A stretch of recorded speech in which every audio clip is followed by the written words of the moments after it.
What's up everyone, it's Leo, back with another real estate video. So let's get right into it. So in this video, I want to talk about 2008 recession versus the 2022 recession. And we're here in a recession. I'm not going to argue with people that we're not. There's definitely a slowdown. There's people getting laid off. So in 2008, it was a subprime mortgage crisis. And again, I like to look back at history. So the last 5 out of 7 recessions, the housing market went up in value. So houses went up, right? But the last recession, which was in 08, it was tied into the subprime mortgage issue.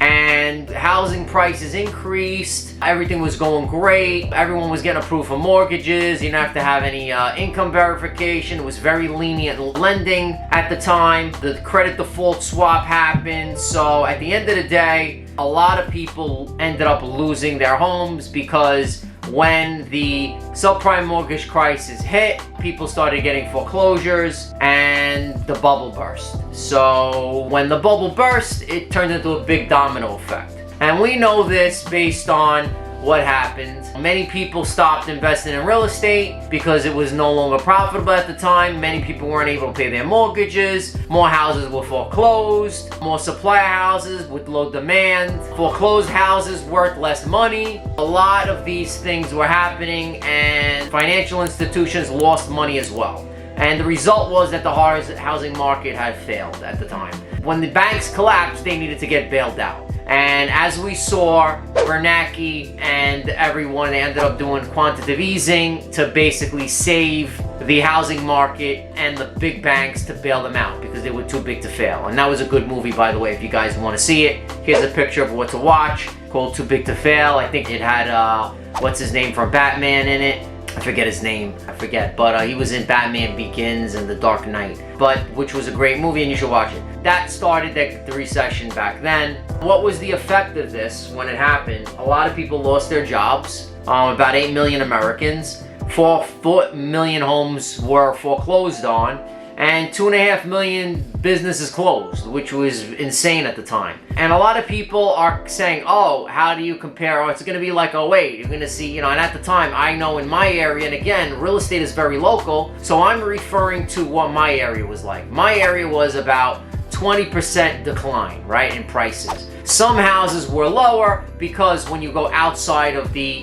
prime areas that was flipping houses and buying property in, but there was a decline back then, and I saw it. I mean, there was a house around the corner from me, and I was like, man, I wish I could buy it. But it wasn't up to par. It was totally distressed, and it was bank owned, and it went into foreclosure. So, a lot of people are asking me what are the differences and how many key differences are there between the 08 and the 2002 recession. And I'll tell you one thing that, before the pre-Great Recession era, what I noticed was that the inflation rate was 8%, and this was not in 2008. We did not have any inflation whatsoever. So what the Great Recession, on the other hand, is now accepted at the end of the Great Moderation, which is a period of low inflation and macroeconomical stability. So although macro part turned volatile afterwards, inflation stayed ultra low, averaging 2.85% in 07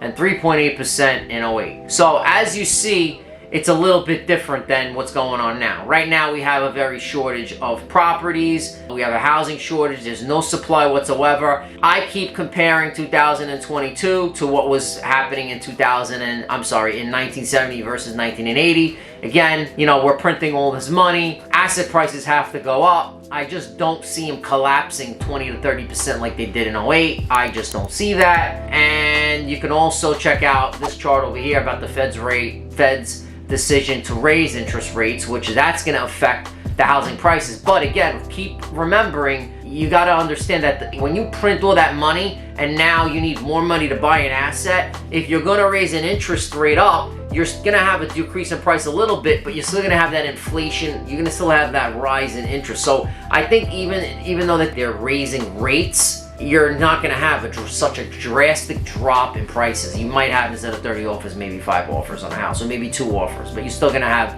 selling. The house is still going to be selling. It's not going to be like 08. So, the whole idea is the Fed of raising interest rates, it tries to help the market. And And the whole idea of hiking interest rates is to decrease overall spending in order to stabilize prices and combat inflation. So now there's a gray line in between both of those. And, you know, the CEO of Quant Data, it's a stock market data aggregation company, told Fortune it becomes more expensive to get mortgages, auto loans, credit card loans, anything. So anything borrowing becomes extremely expensive. And there are some similarities with '08, as we see. And again, all recessions are similar, but there are key factors that make them a bit different. Now, this is what I think two of the differences are.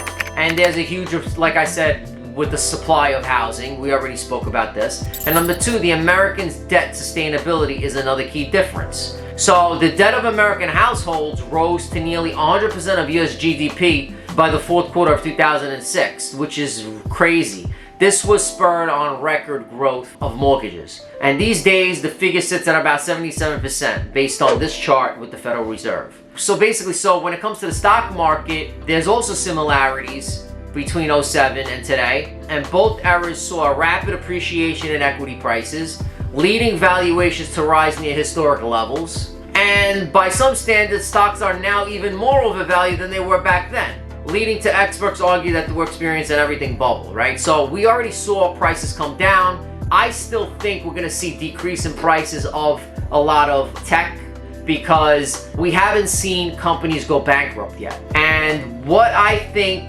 is going to happen is once we see those companies go into bankruptcy, you're going to see a lot of stuff going down even more. Recessions between 12 and 24 months, you might see some changes. We still have a lack of supply for housing, but again, don't forget, everything is connected. So right now, everything's la-di-da. A year from now, it might be la-di-da. What might happen is you're gonna have companies that are going to start going belly up and laying more people off. Once you start having a tremendous amount of layoff, then that will trickle back to the housing market. But as of now, real estate is very local. I still see, houses going over asking. Like I said, I'm not gonna say never, but from what I'm seeing in my area, New York, New Jersey, the East Coast, Florida, I don't see no offers and housing prices going down 30% as of now. 6 months from now, who knows? I don't think within the next 6 months you're gonna see that. It's the summer. Everyone's trying to get a house. School starts in September. I just don't see it. I hope you enjoyed my video with my notes comparing '08 to 2022. Give me a thumbs up, subscribe, and I'll see you in the next video.